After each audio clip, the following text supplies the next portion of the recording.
మీ తమ్ముడికి మన మీద పూర్తిగా డౌట్ వచ్చేసింది. ఇంకా ఎన్ని రోజుల్లో మనం మీ తమ్ముడిని హోల్డ్ చేసి ఉంచలేం. ప్రాజెక్ట్ వర్క్స్ లో పూర్తిగా ఇన్వాల్వ్ అవ్వాలని చూస్తున్నాడు. అదే కనుక జరిగితే మనం డేంజర్ జోన్లో పడ్డట్టే. మనం దాచిన డబ్బంతా మీ తమ్ముడు వెనక్కి తీసుకొస్తాడు. ఎంత వీలైతే అంత త్వరగా మనం అనుకున్న పనులు పూర్తి చేసుకోవాలి.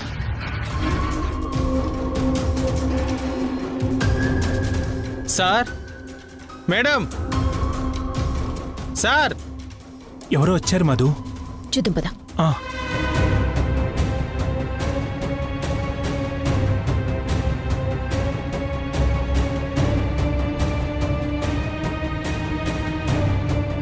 ఏంట్రా రాజు, ఏంటి పిలిచావు? నా ఫోన్ నాకు ఇచ్చేయండి సార్. రేయ్, నీకు చెప్తే అర్థం కాదరా? ఆ ఫోన్ ఇంట్లో ఎక్కడో పడేశాను. ఎంత వెతికినా దొరకట్లేదు. అది ఎక్కడ పెట్టానో కూడా గుర్తు రావట్లేదురా. ఆ ఫోన్ గురించి రోజు మా ఇంట్లో గొడవ అవుతుంది. మీ దగ్గర తీసుకున్న డబ్బు మీకు ఇచ్చేస్తాను సార్. కొంచెం నా ఫోన్ నాకు ఇవ్వండి సార్. నీకివన్న మెంటల్లా రాజు? ఫోన్ కనిపించడం లేదని చెప్తున్నారు కదా ఆయన వినట్లేదేంటి? ఇక్కడ మాకే బోలెడని టెన్షన్స్తో చస్తున్నా. మధ్యలో నీ ఫోన్ పంచాయతీ ఒకటా? దొరికితే ఇస్తారులే, లేదంటే కొత్త ఫోన్ కొనిస్తాడు. విసిగించకుండా వెళ్ళు. నాకు కొత్త ఫోన్ వద్దు మేడం, నా ఫోన్ నాకు ఇవ్వండి చాలు. సరే, అలాగే ఇస్తాను. ముందు ఇక్కడి నుంచి వెళ్ళు. సరే సార్. ఉన్న టెన్షన్స్ చాలవన్నట్టు ఈ ఫోన్ టెన్షన్ కూడా అవసరమా తేజ? ఏది సరిగా చేయవు. నేనన్నీ కరెక్ట్గానే చేసినా అన్నీ నాకు రివర్స్ లో వస్తున్నాయి. ఇప్పుడు ఏమైంది మధు? ఆ సింధు జైలు నుంచి బయటకొచ్చిందంట. ఏంటి? సింధు జైలు నుంచి బయటకు వచ్చిందా? ఎప్పుడు? ఎలా? ఆ విషయం నీకెలా తెలుసు మధు? ఎలానో తెలిసింది కదా. ఇంట్లోనేమో మీ తమ్ముడు టెన్షన్, అటేమో సింధు టెన్షన్. ఇద్దరూ కలిసి నన్ను బ్రీత్ కూడా తీసుకుని బిడలేదు. ఆడేసుకుంటున్నారు.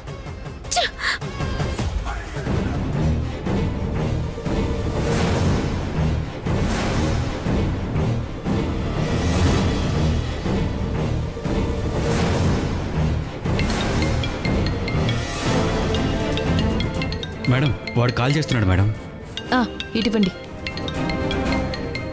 ఏయ్, ఫోన్ గురించి మీ సార్ని అడిగావా? అడిగాను మేడం. ఇంట్లో ఎక్కడో పెట్టారంట, గుర్తులేదంట. చూసి వెతికిస్తాను అన్నారు. లేదంటే కొత్త ఫోన్ కొనిస్తాను అన్నారు.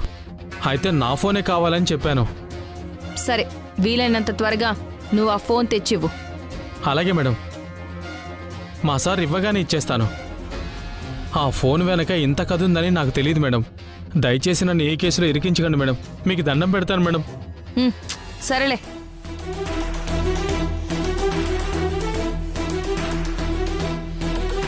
అయితే స్వాతి ఫోన్ ఆ ఇంట్లోనే ఎక్కడో ఉందన్నమాట. తేజ, మధు అది స్వాతి ఫోన్ అని తెలిసే కనిపించడం లేదని చెప్తున్నారా? లేక నిజంగానే ఆ ఫోన్ ఎవరిదో తెలియకుండానే ఇంట్లో పెట్టి మర్చిపోయారా? ఎలా అయినా సరే ఆ ఫోన్ ఎక్కడుందో కనిపెట్టాలి.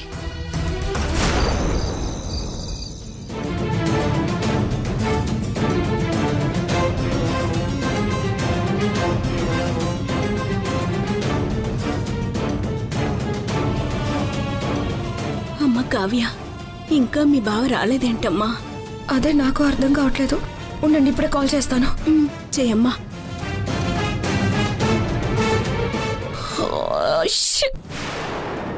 ఏమైందమ్మా?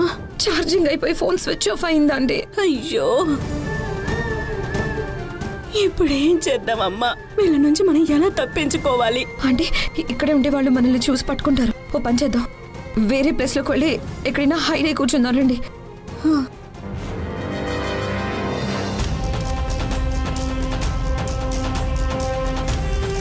ఎక్కడికి వెళ్ళారా?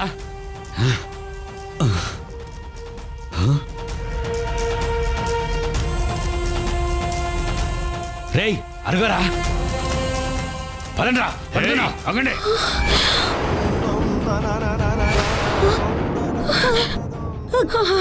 రండి.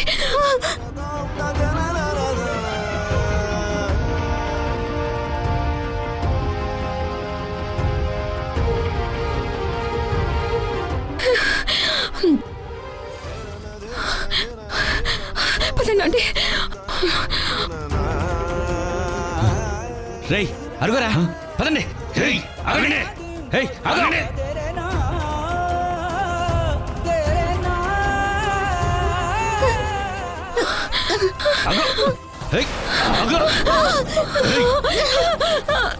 ఎక్కడికి వెళ్తారా?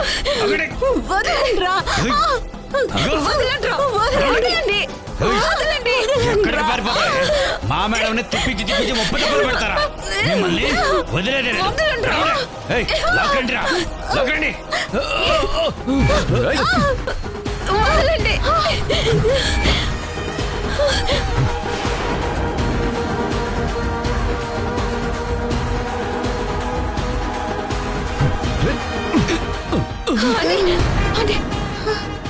రండి రండి, అలా కూర్చున్నా. నిన్ను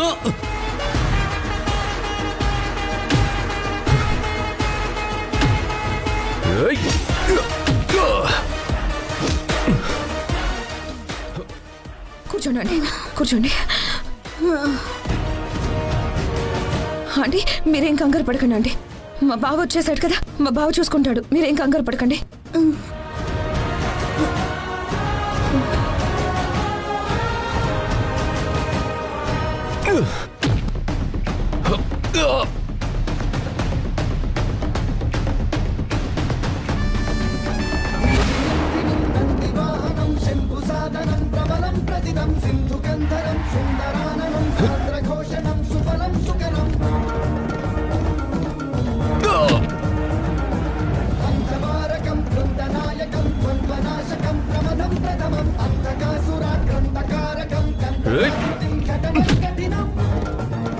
అమ్మా కావ్య, అతను అతను మా బావ, అతను సిద్ధార్థ అండి.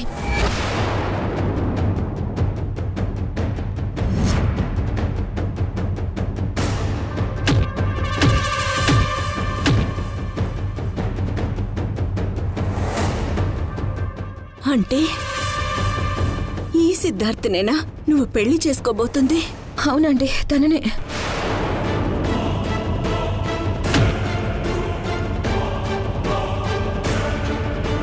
కావ్య, మీ బావ ఎంత నీచుడో నీకు తెలియదమ్మా.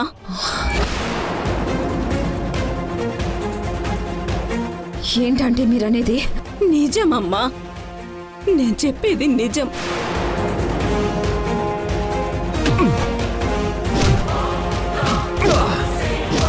నీ బావ మంచివాడు కాదు. పెళ్ళైన ఆడదానితో తప్పుడు వ్యవహారాలు నడిపే దుర్మార్గుడు.